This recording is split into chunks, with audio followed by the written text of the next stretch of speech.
Radio Cairo presents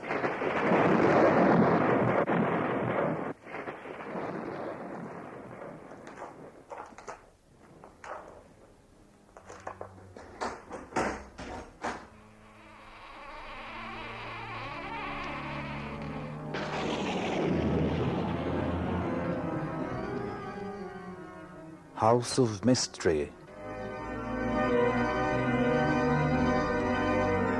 A program produced and presented by Tariq Sharara.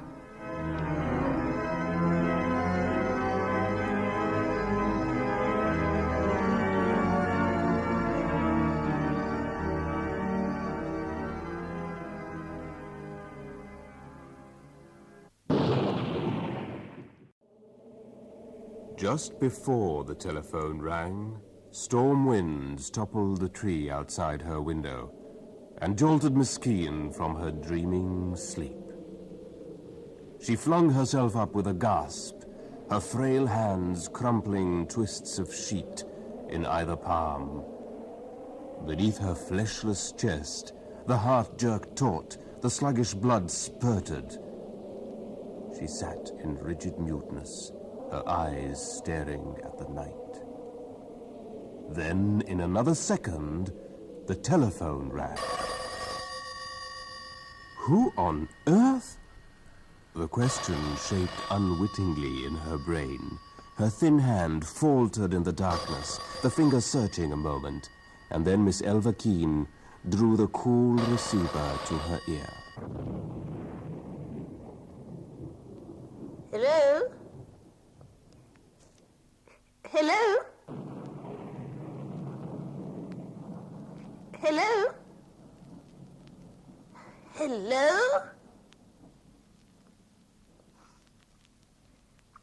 Oh, in consideration. She forced out a weary breath. Now she'd have to suffer through the whole tormenting process of going to sleep again. The composing of jaded muscles, the ignoring of abrasive pain in her legs, the endless, frustrating struggle to turn off the faucet in her brain and keep unwanted thoughts from dripping. Oh, well, it had to be done. Nurse Phillips insisted on proper rest. Elva Keane breathed slowly and deeply, drew the covers to her chin, and labored, hopefully, for sleep. Why can't I sleep? Why must I always lie here awake like this?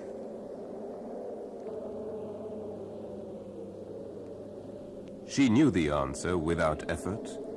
When a life was dull, the smallest element added seemed unnaturally intriguing. And life for Miss Keane was the sorry pattern of lying flat, or being propped on pillows, reading books which Nurse Phillips brought from the town library, getting nourishment, rest, medication, listening to her tiny radio, and waiting for something different to happen. Like the telephone call that wasn't a call. There hadn't even been the sound of a receiver replaced in its cradle. Miss Keane didn't understand that. Why would anyone call her? Why would anyone call her exchange and then listen silently while she said hello over and over again? Had it actually been anyone calling? What she should have done, she realized then, was to keep listening until the other person tired of the joke and put down the receiver. What she should have done was to speak out forcefully about the inconsideration of a prankish call to a crippled maiden lady in the middle of a stormy night. Of course, the telephone was out of order. Someone had tried to contact her, perhaps Nurse Phillips, to see if she were all right. But the other end of the line had broken down in some way, allowing her phone to ring, but no verbal communication to be made. Well, of course, that was the case. to sleep. Ooh, I hope no one is worrying. That would be too bad. There. Oh, they are trying to reach me again. Hello? Hello? Hello? Nothing. Miss Keene had the sudden urge to fling the receiver away. She forced down that curious instinct. No, she must wait. Wait and listen to hear if anyone hung up the phone on the other end of the line. So she waited. The bedroom was very quiet now, but Elva Keene kept straining to hear either the sound of a receiver going down or the buzz which usually follows. Her chest rose and fell in delicate lurches. She closed her eyes in concentration, then opened them again and blinked at the darkness. There was no sound from the telephone, not a click, not a buzz, not a sound of someone putting down a receiver. Hello? She cried suddenly, then pushed away the receiver. She missed her target. The receiver dropped and thumped once on the rug. Miss Keene nervously clicked on the lamp, wincing as the leprous bulb light filled her eyes. Quickly she lay on her side and tried to reach the silent, voiceless telephone, but she couldn't reach far enough, and crippled legs prevented her from rising. Her throat tightened. My God, must she leave it there all night, silent and mystifying? Remembering then, she reached out abruptly and pressed the cradle arm. On the floor, the receiver clicked, then began to buzz normally. Elva Keene swallowed and drew in a shaking breath as she slumped back on her pillow. This is ridiculous. Oh, getting upset over such a trivial and easily explained incident. It was the storm, the night, the way in which I've been shocked from sleep.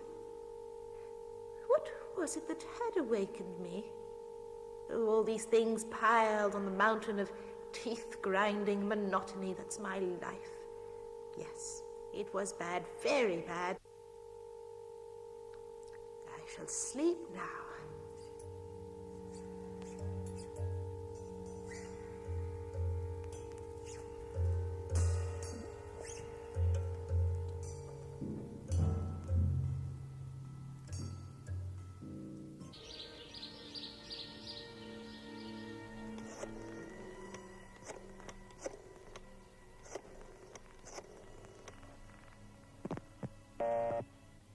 Hello? Is that you, Miss Finch? This is Miss Elva. Oh, yes, Miss Elva. Can I help you?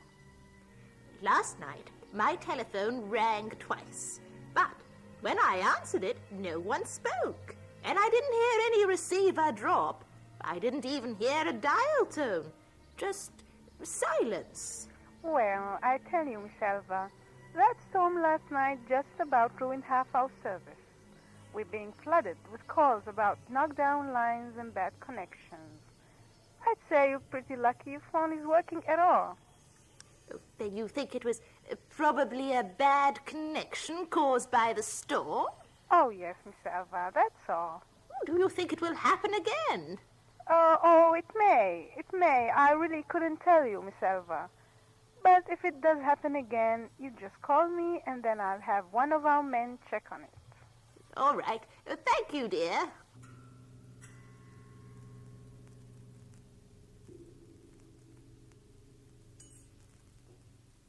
Lay on her pillows all morning in a relaxed torpor. It gives one a satisfied feeling to solve a mystery, slight as it is. It had been a terrible storm that caused the bad connection. No wonder it even knocked down the ancient oak tree beside the house. That was the noise that had awakened me, of course. And a pity it was that the dear tree had fallen. How it shaded the house in hot summer months. Oh, well. I suppose I should be grateful that the tree fell across the road and not across the house. The day passed uneventfully. An amalgam of eating, reading Angela Thurkell and the Mail, 2 throwaway advertisements and the light bill, plus brief chats with Nurse Phillips. Indeed, routine had set in so properly that when the telephone rang early that evening, she picked it up without even thinking. Hello? Nurse Phillips? Nurse Phillips? What is it? This is what I was telling you about. Listen. There's nobody there. That's right, that's right. Now, you just listen and see if you can hear a receiver being put down. I'm sure you won't. I don't hear anything. Oh, wait! Well, it doesn't matter. If it happens too often, I'll just call Miss Finch and they'll have a repairman check on it. I see. Nurse Phillips left the house at 8, leaving on the bedside table, as usual, an apple, a cookie, a glass of water, and the bottle of pills. She puffed up the pillows behind Miss Keene's fragile back, moved the radio and telephone a little closer to the bed, looked around complacently, then turned for the door.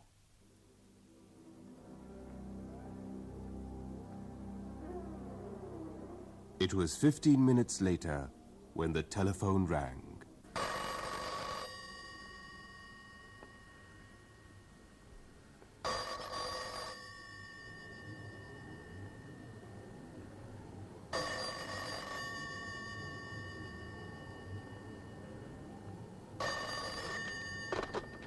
Hello? Hello?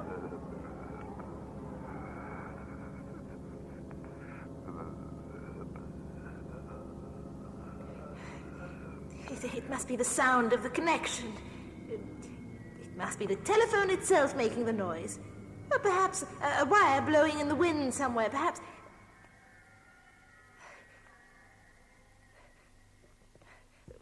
Oh, this is ridiculous. I've already been through this. It was the storm. The storm.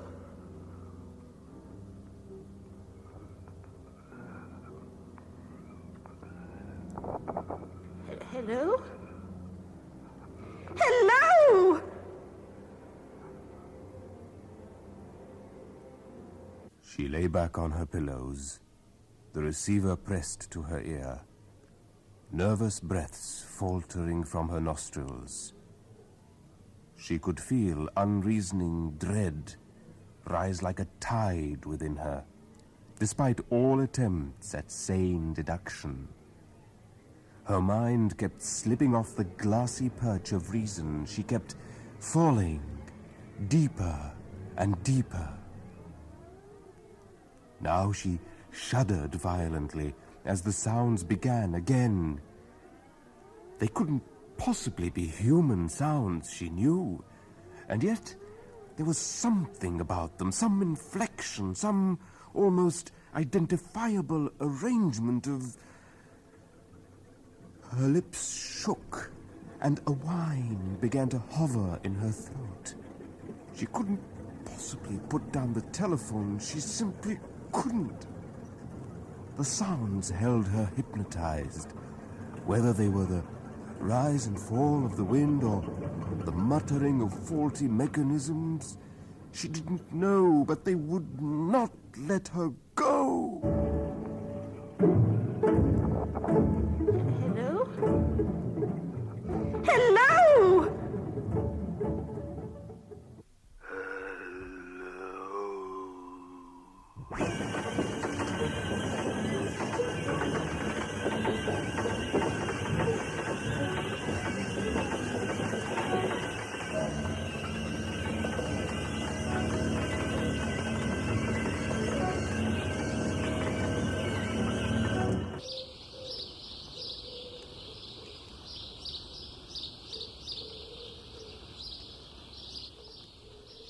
Are you certain it was someone saying hello? It might have been the connection, you know. I tell you, it was a man. It was the same man who kept listening to me say hello over and over and over again without answering me back. The same one who made terrible noises over the phone.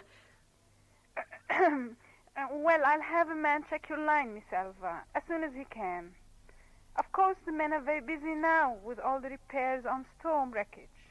But as soon as it's possible... And what am I going to do if this person calls again? You just hang upon him, Miss Alva. But he keeps calling. Well, why don't you find out who he is, Miss Alva? If you can do that, why, we can take immediate action. And, you see, After she'd hung up, Miss Keene lay against the pillows tensely, listening to Nurse Phillips singing over the breakfast dishes. Miss Finch didn't believe her story, that was apparent. Miss Finch thought she was a nervous old woman falling prey to imagination. Well, Miss Finch would find out differently. I just keep calling and calling her until she does. You just do that. Now take your pill and lie down. Miss Keene lay in grumpy silence. Her vein-rutted hands knotted at her side. It was 2:10, and except for the bubbling of Nurse Phillips's front-room snores, the house was silent in the October afternoon. It makes me angry. No one will take this seriously. Well, the next time the telephone rings, I make sure that Nurse Phillips listens until she does hear something.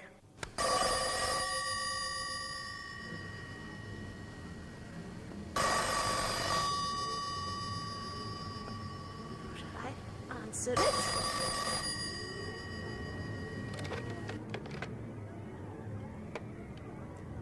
Hello? Who is this? Who's calling, please? Is anyone there?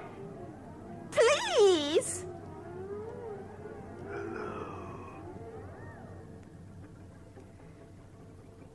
What is it? What in God's name is it? Where are you? Miss Phillips? Miss Phillips? Miss Phillips, please!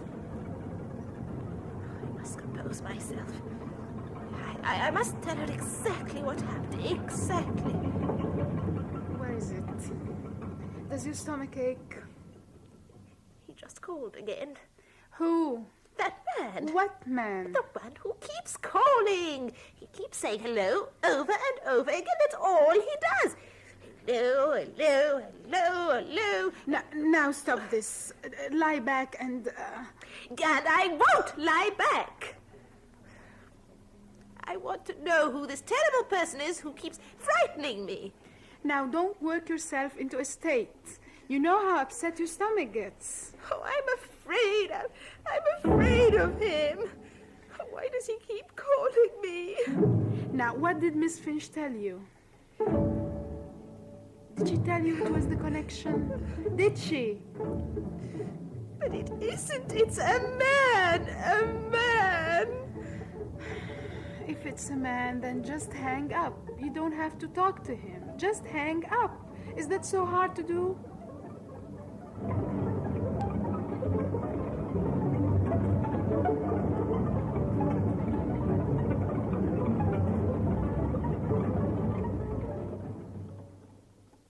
Miss Keene shut tear-bright eyes and forced her lips into a twitching line. In her mind, the man's subdued and listless voice kept echoing. Over and over, the inflection never altering, the question never deferring to her replies, just repeating itself endlessly in doleful apathy. Hello. Hello. Making her shudder to the heart.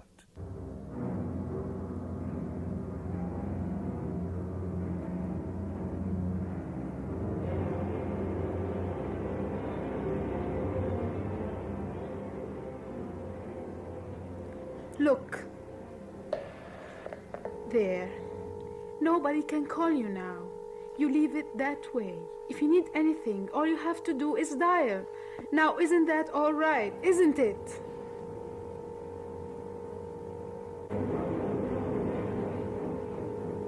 She lay in the dark bedroom, the sound of the dial tone humming in her ear, keeping her awake. Or am I just telling myself that? Is it really keeping me awake? Why didn't I sleep that first night with the receiver off the hook? No, it wasn't the sound, it was something else. I won't listen. I just won't listen to it. I will sleep. I will sleep.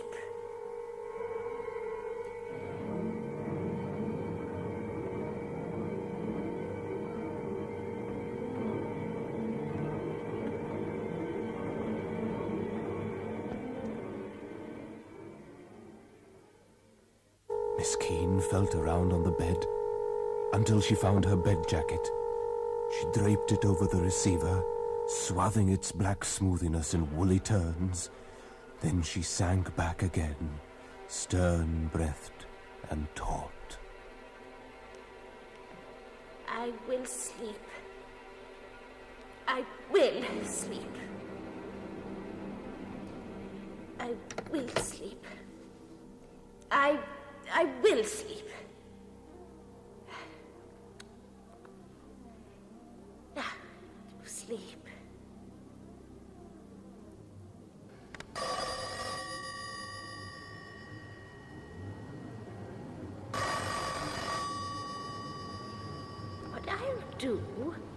What I do is take off the receiver very quickly, and put it down, then push down on the arm and cut off the line. Yes, that's what I'll do. She tensed herself and spread her hand out cautiously until the ringing telephone was under it. Then, breath held, she followed her plan, slashed off the ring, reached quickly for the cradle arm, and stopped, frozen, as the man's voice reached out through the darkness to her ear.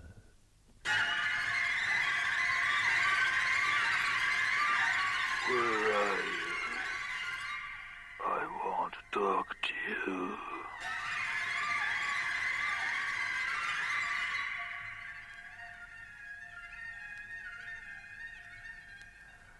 Where are you? I want to... No!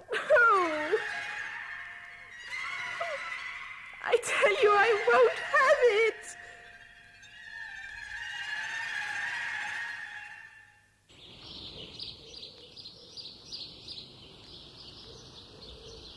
You say you hang up on this man and he still calls? I've explained all that. I had to leave the receiver off the phone all night so he wouldn't call.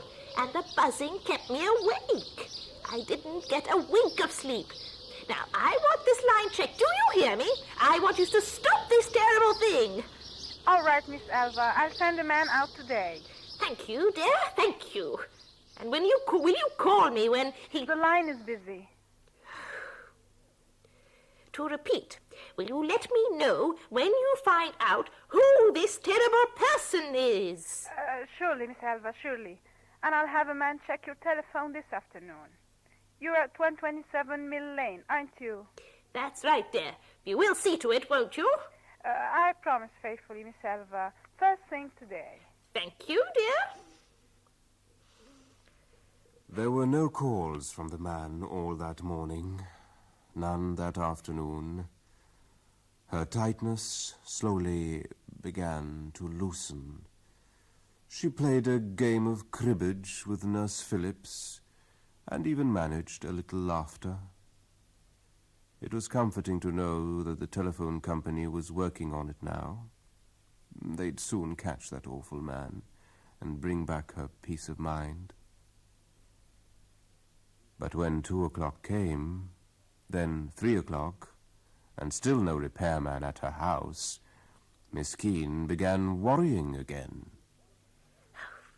What's the matter with that girl? Well, she promised me faithfully that a man would come this afternoon. He'll be here. Be patient. 4 o'clock arrived, and no man. Miss Keene would not play cribbage, read her book, or listen to her radio. What had begun to loosen was tightening again, increasing minute by minute, until at 5 o'clock, when the telephone rang, her hand spurted out rigidly from the flaring sleeve of her bed jacket and clamped down like a claw on the receiver. If the man speaks, I'll scream until my heart stops. Hello? Selva, this is Miss Finch. Yes? About those calls you say you've been receiving? Yes. Those calls you say you've been receiving. We sent a man out to trace them. I have his report here. Yes? He couldn't find anything. He says he traced the difficulty to a fallen wire on the edge of town. For fallen wire? Yes, Miss Elva. You were telling me I didn't hear anything? There's no way anyone could have phoned you from that location. I tell you, a man called me. Oh, there must be a phone out there. There must be some way that man was able to call me. Miss Elva, the wire's lying on the ground. Tomorrow our crew will put it back up and you won't be... There has to be a way he could call me. Miss Elva, there's no one out there. Out where? Where? Miss Elva, it's the cemetery.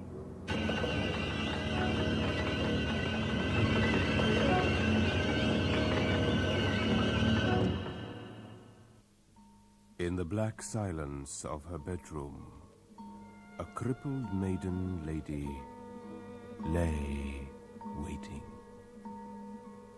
Her nurse would not remain for the night. Her nurse had patted her and scolded her and ignored her. She was waiting for a telephone call. She could have disconnected the phone, but she had not the will. She lay there waiting, thinking of the silence, of ears that had not heard, seeking to hear again, of sounds bubbling and muttering, the first stumbling attempts at speech by one who had not spoken how long? Of hello. First greeting by one long silent, of where are you? Of that which made her lie so rigidly, the clicking and the operator speaking her address. Of...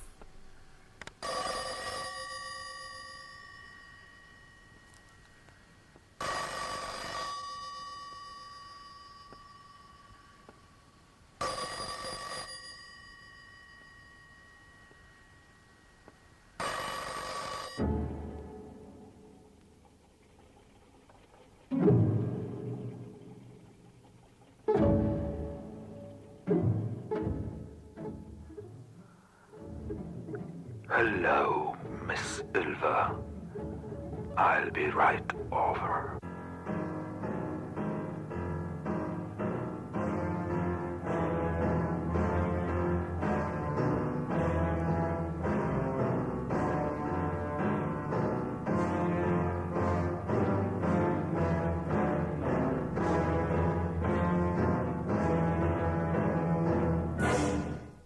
House of Mystery brought you Sorry, Right Number, a short story by Richard Matheson.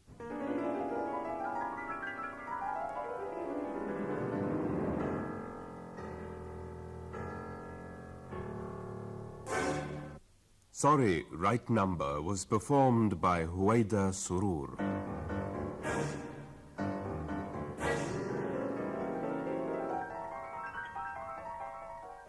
And Nagla Rizq.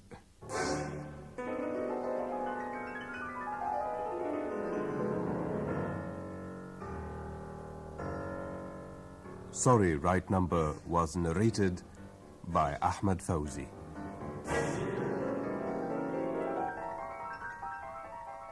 House of Mystery is brought to you by Tariq Sharara.